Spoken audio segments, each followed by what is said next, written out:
you don't have a system that's going to allow you to see the changes and the things that are happening, and the bundling and the reimbursement's gone drastically down since, if anybody's been practicing that's watching this for over a decade, there's so many things that are occurring and changing at a faster rate. If you practice in the 80s or the 90s, you were on a momentum, hardly anything changed other than maybe you got a few HMOs, but you didn't get a ton of them, and you still had, you know, the reality that everything was consistent with behavioral patterns with carriers.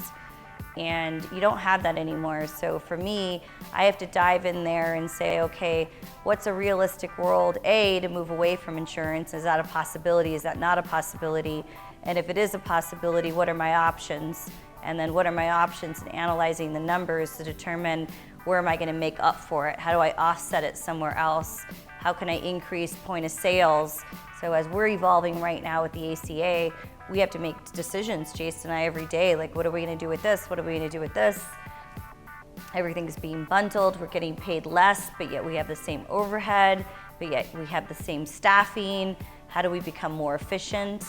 You know, does the system allow us to become more efficient, that we could have less staff? There's so many things that people have to think about and practice, not just about the robotic motions of provide a good adjustment and fix their spine. And I also like the fact that you can kind of keep your pulse on the business in real time. You can see exactly where you're at with your insurance collections. You can see exactly where you're at with your daily cash collections. If you are struggling, like a lot of chiropractors are, you know, we're dropping like flies in a lot of places in this country. If you're struggling and you don't know what you don't even know, then you're seriously in trouble. So if you've got a program that prompts you and shows you and allows you to look at the different things that you're doing and seeing, is this profitable? Is this helping me be a more successful doctor? Then obviously you're going to be able to keep your doors open longer if you're struggling that much, or even better yet, you're going to succeed and you're going to find what it feels like to thrive in practice.